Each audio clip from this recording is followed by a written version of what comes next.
Бишкек шаарынын кадырлуу тургундары, урматтуу мекендештер, бүгүнкү иш-чарага катышып жаткан меймандар, бүгүн биз мамлекетке ишеним артып, узун кезекти сабырдуулук менен күтүп, үйлүү жайлуу болсом деген бир топ жарандарыбыздын кубанычына ортоктош болуу үчүн чогулуп отурабыз. Ошондуктан эң алды маңдайы жарыла сүйүнүп турган батир ээлерин, жана алардын жакындары менен туугандарын ушул үйлөрдөн агарып көгөргүлө, ак өргөңүздөр ак жолтой болсун деп бүгүнкү майрамыңар менен чын дилимден куттуктаймын.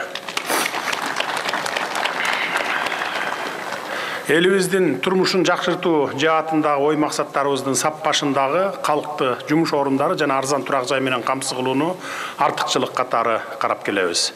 Себеби кайсы үй бүлөнү алба, балдары билим алып, кесипке үйрөнүп, эрежеге жеткенде ар бир ата-эне улам балам, ушул балам же ушул кызым ак эмгеги менен каражат тапса, үйлүү жайлуу болушса, анан бак айтып үй бүлө курушса деп басса турса тилек кылабыз.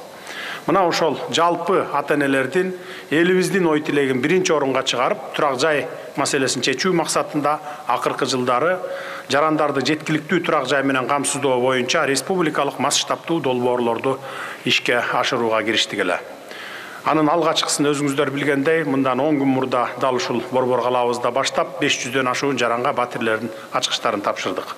Бүгүн ошол ийгиликтүү долбоордун уландысы катары Мурас турак жай комплексинин ачылышына күбө болуп жатабыз. Биз мамлекеттик ипотекалык компания аркылуу арзан турак жайларды куруу менен жарандарыбызды үйлүү жайлуу кылбастан, аларды социалдык жактан коргоо, татыктуу жашоо менен камсыздоо саясатын ишке ашырып жатабыз десем дагы болот. Урматтуу агайын туугандар, бул турак жай комплекси үчүн алынган жер тилкесинде мурда номер 47-чи түзөтүү колониясы жайгашканын жакшы билесиздер. Абак деген абак өзүнүн сүрү бар, түзөтүү мекемеси болуп эсептелет. Кандай болгон күндө дагы Борбор калабызга шаң тартуулай албайт. Ошондуктан бул колонияны шаар четине чыгарып, ордуна жай турмуш өкүм сүрсүн деген ниетте турак жай курууну мерчемдеп иш баштадык эле.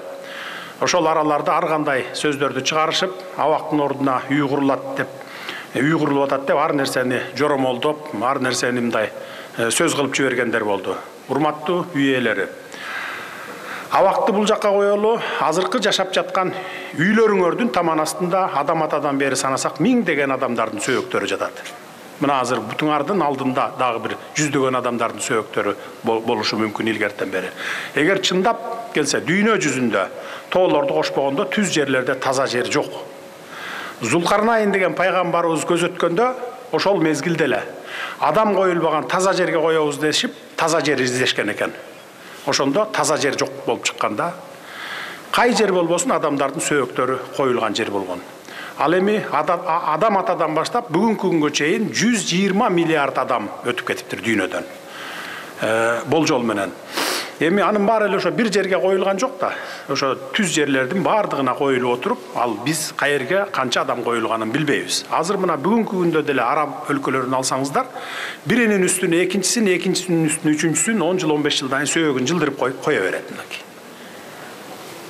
Ошондуктан бул биз кичи районду жакшылыкка жоруп, келечек муундарга түрмөлөрдө эмес, жаркыраган турак жайларды куруп берип кетели деп, атын дагы Мурас деп атап койдук. Кудай буюрса, бул Мурастын үйлөрүнөн балдардын күлкүсү жаңырып, бул чөлкөмгө жан кирип, шаарыбызды көрккө бөлөйт деп мен терең ишенемин. Чөлкөм дегеним бул объект Бишкек шаарындагы масштабтуу турак жай комплексинин бири болуп эсептелет. Бүгүнкү берилип жаткан үйлөр жалпысынан 4700 батирди камтыган ири долбоордун бир гана бөлүгү болуп саналат. Калган бөлүгү дагы Кудай буюрса эмдиги жылы бүтөт. Бүгүнкү күндө анын алгачкы этап аяктап 6 блоктон турган 18 кабаттуу үйлөрдөн 510 батирди ээлерине тапшырганы турабыз. Мында дагы батирлер мамлекеттик ипотекалык компания аркылуу кезекте турган социалдык багыттагы кызматкерлерге жана ошондой эле курулушка 50% үлүш кошуу шарты менен кирген мигранттарыбызга жана башка муктаж болгон жарандарыбызга берилмекчи. Урматтуу мекендештер, социалдык турак жайларды куруу иштери мындан ары дагы ыкчам темп менен улантылып кете берет. Башталган долбоорлорубузду аягына чыгарабыз. Мамлекетке ишеним артып, социалдык турак жай алуу кезегине турган 40 миңден ашуун жарандарыбызды үмүт тилегине жакын аралыктарда жеткиребиз буюрса. Алдыда дагы көптөгөн турак жай комплекстеринин курулуу иштери башталары күтүлүүдө. Жеке эле Борбор калаада эмес, Кыргызстандын ар кайсы аймактарында көп кабаттуу үйлөр курулуп жатат. Биздин социалдык турак жай куруу боюнча стратегиялык пландарыбыз узак мөөнөттүү болот. Республика боюнча үйгө муктаж болгон жарандарыбыздын бардыгын үйлүү кылмайынча бул ишти, бул долбоорду токтотпойбуз. Заманбап жана ыңгайлуу турак жай объектилери этап менен курула берет. Биз ишенимдүү түрдө турак жай маселесин чечүүгө багыт алып, жарандарга жаркын келечек тартуулоого умтула беребиз. Урматтуу материялери, бүгүнкү кубанычтуу майрамыңыздар менен дагы бир жолу куттуктаймын. Жакшылыгыңыздар жугуштуу болуп, үй алам деп кезекте турган калган мекендештерибиз дагы бат эле үйлүү, жайлуу болушун. Ал күн дагы алыс эмес. Жаңы жыл алдындагы жаңы үйлөрүңүздөргө ырыс, кут, бакыт уяласын. Ак өргөңүздөр кут болсун. Уборчусу болуп эмгектенип келатат. Ошол өзү 25 жылдык менен өзүнүн очередине келип үйүнө ээ болду.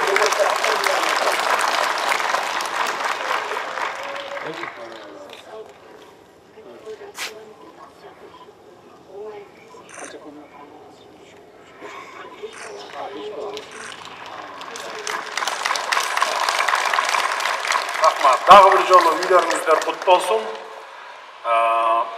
Мына ушинтип бардыгын тең үйлүү жайлуу кыла беребиз. Эми азыр уруксат берсеңиздер, калган ачкычтарды эми сиздерге мен кеткенден кийин тапшырса керек. Мен кирип, бир сыйра көрүп, анан кийинки иш чарама барганга уруксат бересиздер.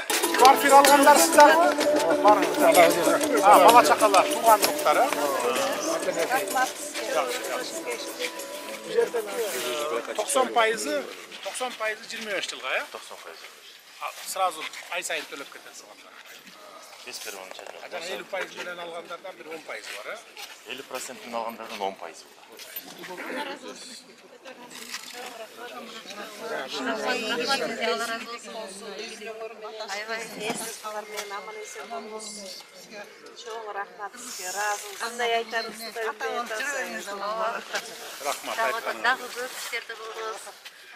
Кылабыз, тынччылык болуп турса эле, стабилдүүлүк болуп турса, өзү иштер кете берет.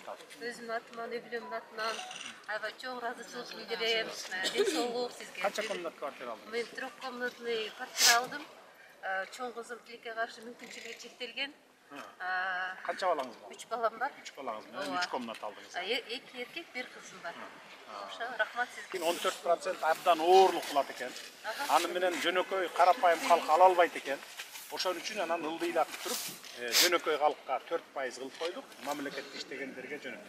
Анан баягы 8%-ти ал баягы базарда отурган мигранттар, акчасы барларга кичине 8% кылып койдук. Кичине мамлекеттик ипотекалык компанияга да анча-мынча доход калыш керек да. Компанияда өсүш керек. Анан ал банкрот болуп калса ал компания кийин эч кимдерге үй салып бере албай калат. Ошон үчүн кичине коммерческий 8 кылып койдук.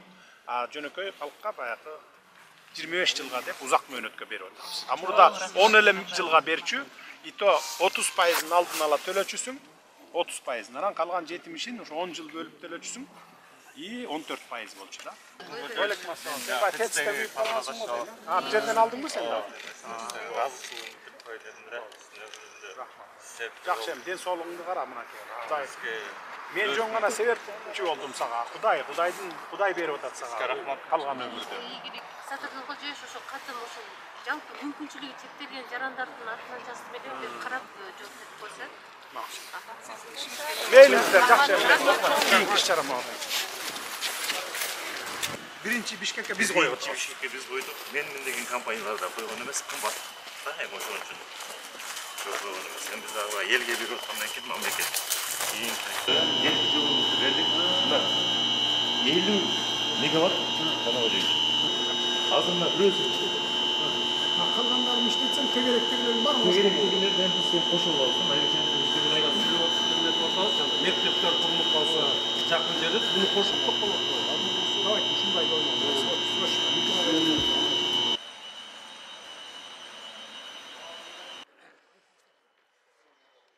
Assalomu alaykum. Sizmi uyдун ээси? Атасы. Атасы. Небереңиз алдыбы же балаңызбы? Балам. Жакшы. Балаңыз кайда саламатсызбы? Кайда иштейт балаңыз? Ассаламу алейкум. Сенби? Саламатсызбы. Апасы болосузбу деп? Кантип иштейсиз? Маскер кызматында. Аскер Кайтарган кызматында. кайсыл эмети? Миноборонада. Кайтаруу жана камера кызматында. ГСИнде. Очередке турушкан. Электрондуу очеред менен өзүнүн очереди менен. Канча жыл болду очередте турган? Очередтим 2020да турганбыз, ГИКке. Андан кийин аскер кызматында өз очередте ал жакта болчу. Ал жактан очеред. Мамлекеттик кызматкерлердин арасынан алардын электронный эмеге турган. Уже электронный башталган экен да бизде. Башталды. А мурункулар 345 уже алдыга жылып кеттик уже. Канча комнат? 3 комнат. Жактыбы? Квартираңар. Жакшы, рахмат, жакшы. Жакшы эле экен. Азыр бөлдүк. Шыгады. Жагынан чыгып кеткен экен. Бүгүн эртең менен бердиңерби? Жакшы балдар экен го. Алейкум ассалам. Силердин балдарбы? Канча балаңар бар? Канча балаң бар? 5. 3 комната. Жеңиле болуп кет. Жөнөндү жакшы экен. Аябай жакшы, баардык шарттар менен.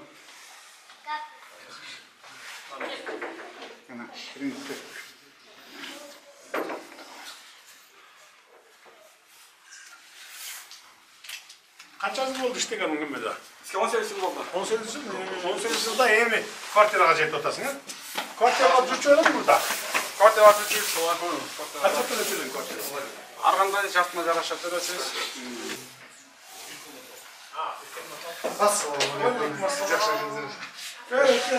Мунумузго дейм, э? Саламатчылык. Кандай экен квартираңар? Жакшы. Сиз кайерде иштейсиз? Мен судебный экспертизада иштейм. Судебный экспертизада канча жыл болду иштегениңизге? 15 жыл. 15 жыл? Кезекте электронныйда турасызбы? Мугалимсиз. Очеред менен. Электронный очеред. Эми мындан ары бүт электронный менен кете баштайт. Электронный менен кете баштайт. Мурункулар бүтөт уже, бүткөн, э, уже. Жакшы. Чтоб баягы ызы-чууда болбош керек. Анан баягы саясатчылар саясат кылбаш керек да. Секирип кетип кийин анан аттап кетип кийин жебеш керек. Ошо менен бөлсөм электронный кетпек уже бөлсөм. Азыр эмки жыл уже сон болуп калды. Кайсы мектепте иштейсиз? Мугалим. Кофта иштелип, частында иштеп атабыз азыр. Азыр кайта сценарий обратно постко. Канча жыл болду мугалим болгонуңузга? 15 жылдан 15 жылдан. Бул жерде мугалим коллегаларыңыз барбы, башка да калган? ушул отам өйдөп жатты бар. 500'ün içinde kaç mugallim var? 112. 112 mugallim var bu. Oo, жакшы экен да. Аялдар иштеген мугалимдер бар. А siz kança жыл болду иштегениңиз? 15-16 жыл болуп калды. Мындай как положено очередь менен болду да. Жакшы. Жалгыз балаңар барбы? Жалгыз.